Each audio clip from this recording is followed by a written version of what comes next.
오늘 말씀의 제목은 회개의 유익이라는 제목으로 함께 은혜를 나누고자 합니다. 이번 한 주간 어떻게 살아가시면서 많이 힘드셨죠? 제가 더 힘든 얘기를 드리려고 해요. 세상에서 가장 하기 힘든 일 두 가지가 있다고 합니다. 여러분들 생각에는 어떠신지 모르겠어요. 그 첫 번째는 뭐냐면 원수를 사랑하는 거예요. 미운 사람을 사랑하고 용서하는 것 쉽지 않다라는 거예요. 가장 힘든 일이다라는 거예요. 이번 주에 이것보다 힘든 일을 겪으셨나요? 가장 힘든 일 가운데 하나가 될 것 같습니다. 내게 공격하는 사람, 또 내게 안 좋은 말을 퍼붓는 사람에게 내가 관용과 미소로 응대한다. 쉽지 않은 일 가운데 하나가 될 것입니다. 영어 단어 가운데 위험이라는 단어가 뭔 줄 아시죠? danger. D-A-N-G-E-R. 다 아시죠? 모른 척 하시는 것 같은데. D-A-N-G-E-R. 여기에서 앞에 D자만 한번 빼보세요. 뭐가 남죠? A-N-G-E-R. 이게 무슨 뜻일까요? 화, 분노라는 뜻이 됩니다. 다시 말해서 위험과 화는 어떤 의미에서는 동의어가 될 수 있다는 거예요. 그죠? 그만큼 분노와 화에는 뭐가 도사리고 있는 거예요? 위험이 도사리고 있다는 거예요. 어떻게 해서든지 그 분노와 화를 내려놓을 수 있는 것. 굉장히 우리들에게 유익이 되겠죠. 근데 이게 쉽지 않다는 거예요.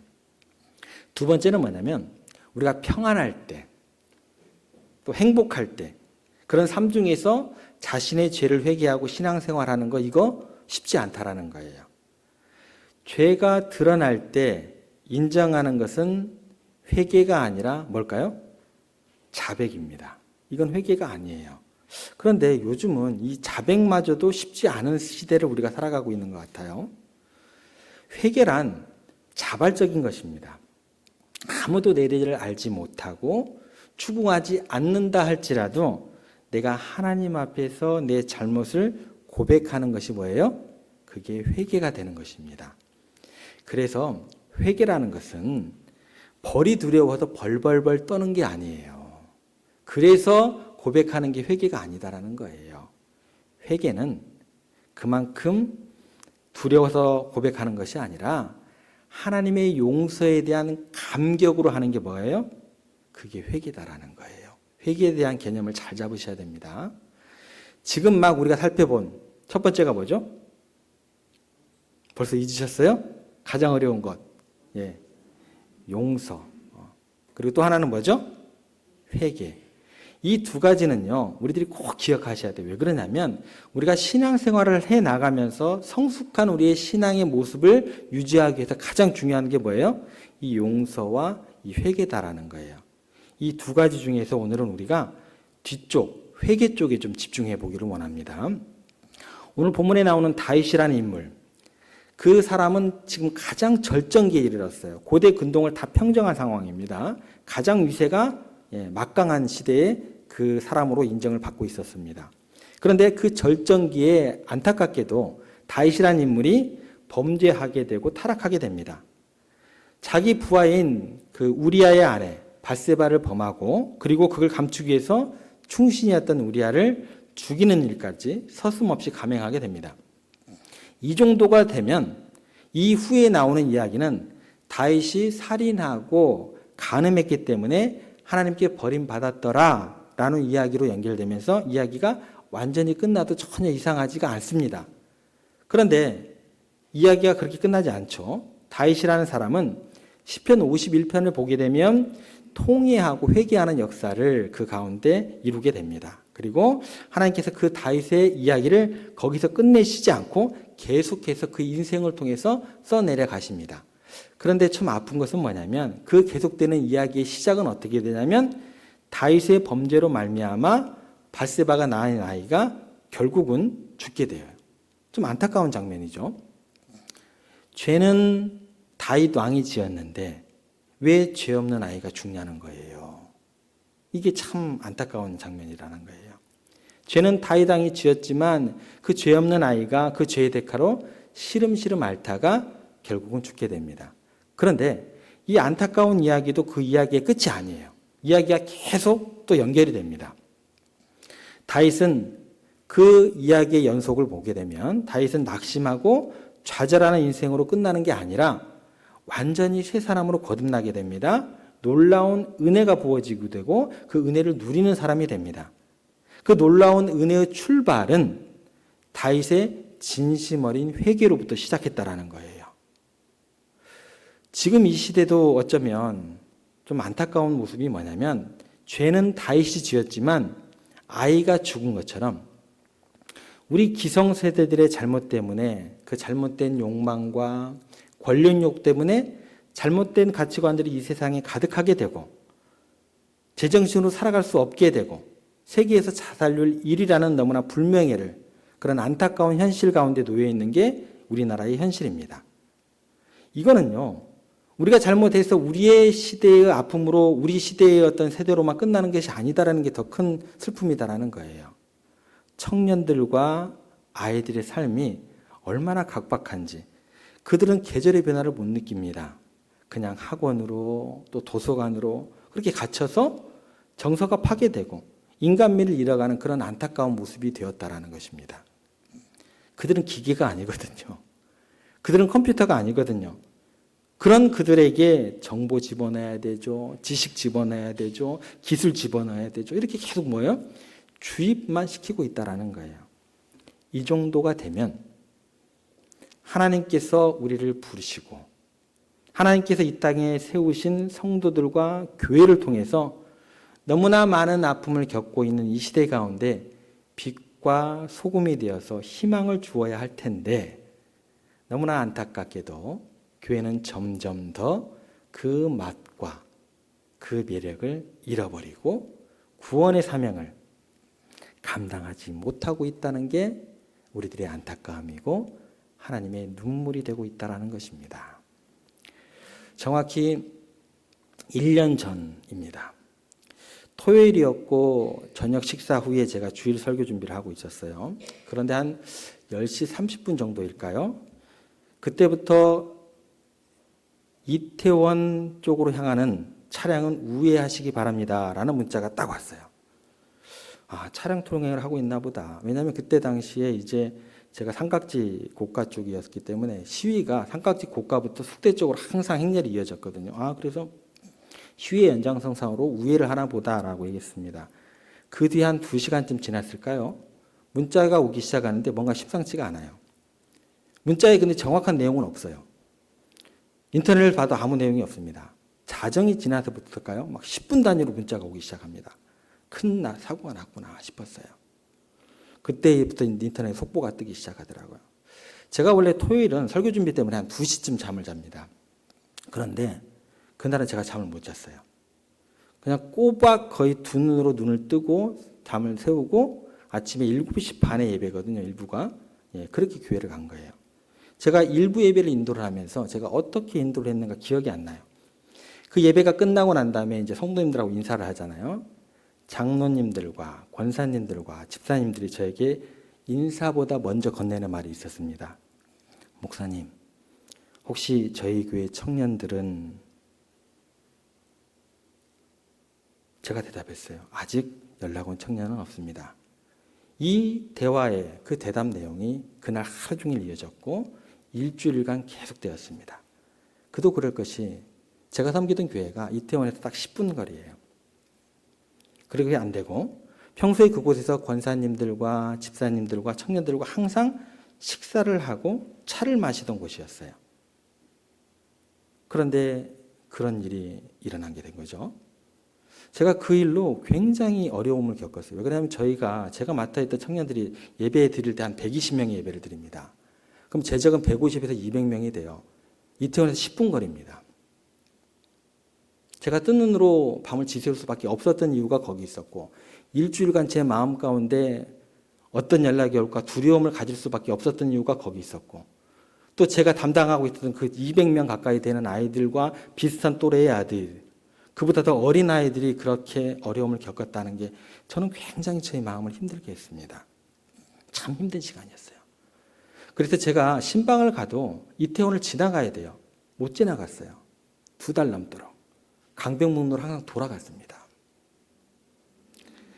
그런데 최근에 제가 그 이태원 사건에 대한 어떤 그 참사에 대한 두 가지 기사를 읽었습니다. 하나는 어느 교회 권사님이 이태원 참사에서 아들을 잃었는데 출석하는 교회에서 단 한 명도 분향소 조문을 안 왔다는 거예요. 그렇겠죠. 아마도 할로윈 행사 때문에 죽었기 때문에 조문할 필요를 아예 못 느꼈겠죠. 또 다른 하나는 작년 2003세 때에 딸을 잃은 부모님이 딸의 모교에 2억 원을 기부했다는 내용입니다. 사연을 들어보니 딸 아이의 평소 버킷리스트, 자기의 소원을 담아서 이렇게 리스트를 작성하는 거죠. 버킷리스트 중에 하나가 모교에 기금을 하는 거예요. 기부를 하는 거예요. 그래서 이태원 참사 때 죽은 그 딸아이를 대신해서 장학금을 2억 원을 쾌척한 거예요. 많은 사람들이 이 뉴스를 보고 큰 감명을 받았다라는 내용이었습니다. 여러분, 과연 교회의 다음이 무엇일까요? 눈물도 없고 인정도 없는데 신앙만 있다고 그게 교회일까요? 절대 아닙니다. 좋은 그리스도인이 된다라는 것은 뭐냐면 좋은 인간이 된다라는 거예요. 한국 교회의 치명적인 약점은 신앙이라는 것을 앞세워서 행위를 앞세워서 피도 눈물도 없는 신자들을 그렇게 만들어냈다라는 거예요. 한국 교회의 부흥과 개혁은 그 인간다움을 회복하는 데에서부터 시작이 돼야 됩니다. 어떻게 회복할 수 있을까요? 이 총체적인 위기를 어떻게 우리가 해결해 나갈 수 있을까요? 하나님께서는 그 진정한 의미와 회복과 부흥은 회개밖에 없다라고 오늘 본문을 통해서 말씀해 주십니다. 회개 없이는요, 있는 법도 제대로 작동이 안 돼요. 있는 법도 제대로 작동이 안 되는데 더 좋은 법을 제정할 수 있을까요? 없을까요? 천부당 만부당하죠. 있는 법도 제대로 작동이 안 되는데 어떻게 더 좋은 법을 만들 수 있겠냐는 거예요. 회개가 없이는 다윗과 같이 하나님의 마음에 합한 위대한 신앙의 인물이 나올 수 있을까요? 없을까요? 절대로 없습니다. 기대하지 마세요. 기대하지 마세요. 진심 어린 회개가 우리 가운데 있을 때에 그때 하나님의 새로운 역사가 일어나는 거예요. 개인들로, 교회로, 그리고 민족으로 거듭나는 큰 은혜가 그곳 가운데 주어지다라는 거예요. 오늘 우리가 다윗의 회개를 통해서 하나님께서 어떤 것을 또 무엇을 회복시켜 주시는지 정확히 살펴보셔야 됩니다. 우리가 하나님 앞에 할 수 있는 최고의 신앙적인 결단이 있다고 한다면 그게 뭐예요? 그게 회개입니다. 그리고 그 회개를 통해서 다윗이 누렸던 그 하나님의 놀라운 은혜를 다시금 이 땅 가운데 우리를 통해서, 우리 교회를 통해서 이 땅 가운데 누리게 할 수 있어야 된다는 것입니다. 오늘 그 회개를 통한 첫 번째 우리가 살펴볼 내용은 겸손한 인간성의 회복에 대해서 함께 은혜를 나누고자 합니다. 15절에서 17절에 보면 다윗이 지금 왕이신 분입니다. 그런데 금식하고 있고 엎드려 있어요. 며칠 동안 금식하고 있었냐면 7일 동안 식음을 전폐하고 왕이 얼굴을 땅에다 대고 그냥 티끌처럼 낮아져 있는 거예요. 어떻게 왕이 이렇게 낮아지는 어떤 모습을 취할 수 있을까? 지금 자기 죄의 결과로 아이가 죽어가고 있기 때문이에요. 자기 죄 때문에 사랑하는 사람들이 고통을 겪고 있으니까 그 죄책감 때문에 하나님 앞에 통회하고 자복하고 있다는 거예요. 누구의 아픔이 보이고 있는 거예요? 나 아닌 다른 사람의 아픔이 보이기 시작할 때 내가 진정으로 회개할 수 있다는 거예요. 여러분, 지금 다윗은 그냥 만만한 왕이 아니에요. 그저 그런 보잘것없는 왕이 아닙니다. 그때 당시에 그 땅 전체를, 팔레스타인 전체를 그냥 평정해버렸어요. 가장 막강한 왕이었습니다. 고대 근동을 평정한 가장 강력한 왕이었다라는 거예요. 그 왕이 지금 자신을 먼지처럼 낮추고 있는 놀라운 일이 벌어지고 있다는 거예요. 사람들은요, 이런 모습의 회개를 통해서만 인간성을 찾을 수 있어요. 그때 인간미를 찾게 되는 거예요. 다시 자신이 내가 피조물이고 죄인이고 실수할 수 있는 인간에 불과하다는 것을 그 순간 깨닫게 되는 거예요.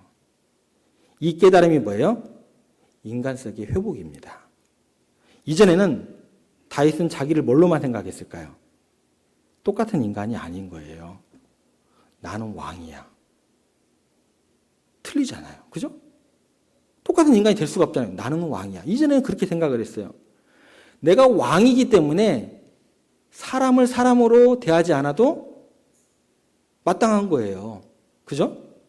내가 왕인데 그 백성들 그냥 벌레처럼 취급해도 전혀 문제가 되지 않는다라는 거예요. 사람을 사람으로 대하지 않을 수 있다고 다윗은 착각을 했어요.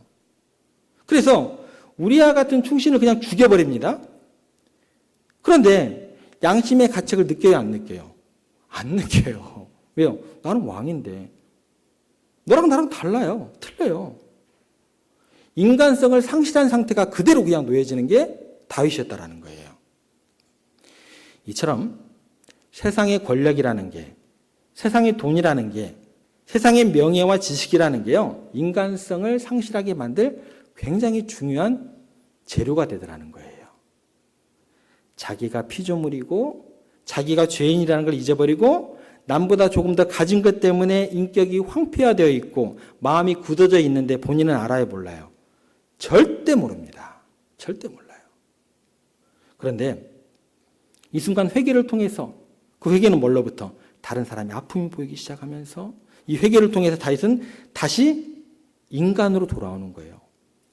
다시 인품이 회복이 되고 다시 겸손해질 수 있는 거예요. 자신의 죄 때문에 고통당하는 이를 위한 처절한 기도와 함께 왕이 낮아질 수 있는 거예요. 진정한 회개는요, 우리를 이처럼 땅바닥에 엎드리는 존재로 만들어줍니다. 바닥까지 낮아지게 하는 거예요. 하늘까지 높아졌던 그 마음이 땅바닥까지 떨어지는 게 뭐예요? 이게 회개입니다. 이게 회개예요. 이게 형식적인 것이 아닙니다. 자신이 저지른 일에 대해서 참회하는 마음이 어떻게 해요? 엎드림으로 땅바닥까지 낮아짐으로 그런 행동으로 나타나는 거예요. 자신의 죄악 때문에 고통당하는 이들의 회복을 위해서 내 나름의 최선을 다해서 하나님 앞에 겸비하는 게 뭐예요? 그게 회개입니다. 하나님께서 아이를 살아있는 동안에 간절히 하나님께 간구하는 모습이다라는 거예요. 그런데요, 이 모습 자체가 다른 사람들에게는 어떻게 비춰질까요? 다윗이 이렇게 땅바닥에 엎드렸어요. 이런 다윗의 모습을 보고 다른 일반적인 사람들은 이 다윗의 모습이 이해할 수 없는 행동으로 비춰지게 돼요. 어떻게 비춰지게 되는가? 다윗의 주위에 있는 사람들은 17절 말씀을 한번 가볼게요. 저희들이 17절 말씀 함께 읽겠습니다. 시작. 늙은 자들이 그 곁에 서서 다윗을 땅에서 일으키려 하되 왕이 듣지 아니하고 그들과 더불어 먹지도 아니하더라. 여기 처음 시작해 보시면 그 집의 늙은 자들이 이렇게 시작돼요. 누구일까요? 그 집의 늙은 자들이. 누굴까요? 다윗의 신하들이겠죠. 다윗의 고관 대작들이겠죠. 경륜이 많은 장관들. 그들 대신들이다라는 거죠. 근데 이들이 하는 얘기가 이런 겁니다. 아니, 한 나라의 왕이 그 정도 실수와 잘못 정도 충분히 할 수 있습니다. 그 정도 실수 잘못 가지고 그렇게 중심이 무너지고 그렇게 쓰러져 있으면 이 나라가 어떻게 됩니까? 이웃 나라들을 보십시오. 얼마나 많은 나라의 왕들이 수많은 사람들을 죽이고 백성들을 억압하면서도 떵떵거리고 자랑으로 살고 그렇게 잘 살고 있는데 왕이시여, 당신만 왜 그렇게 유난스럽습니까? 왜 당신만 이러고 계십니까? 일어나십시오. 왕은 그러면 안 됩니다. 세상에 어떤 왕이 이런 일 가지고 그렇게 낙담하고 쓰러져 있습니까? 지금 이렇게 이야기하는 거예요. 이런 그들의 말에 다윗이 어떻게 반응을 했어요? 17절 다시 보시면 뒷부분에 보면 왕이 듣지 아니하고 그들과 더불어 먹지도 아니하더라. 이런 가치관으로 접근하는, 이야기하는 그런 자들에 대해서 뭐 어떻게 해요? 상종을 안 합니다. 왜일까요? 왜 다윗은 그들하고 상종을 안 했을까요? 다윗은요, 사람들 앞에 엎드린 게 아닙니다. 다윗은 지금 하나님 앞에 엎드려 있는 거예요. 사람과 비교해서, 다른 왕들과 비교해서 자기가 죄인이라는 게 아니에요. 내가 하나님 앞에서 죄인이라는 것을 지금 고백하고 있는 순간입니다. 하나님 앞에서. 나는 하나님 앞에서 왕이 아니고 그냥 죄인뿐입니다. 죄인뿐입니다. 다시 하나님 앞에서 인간으로, 피조물로 돌아가고 있어요. 여러분, 지금 세상이 여러분들에게 요구하는 걸 보세요. 지금 세상이 얼마나 병들어 있는지를 보세요.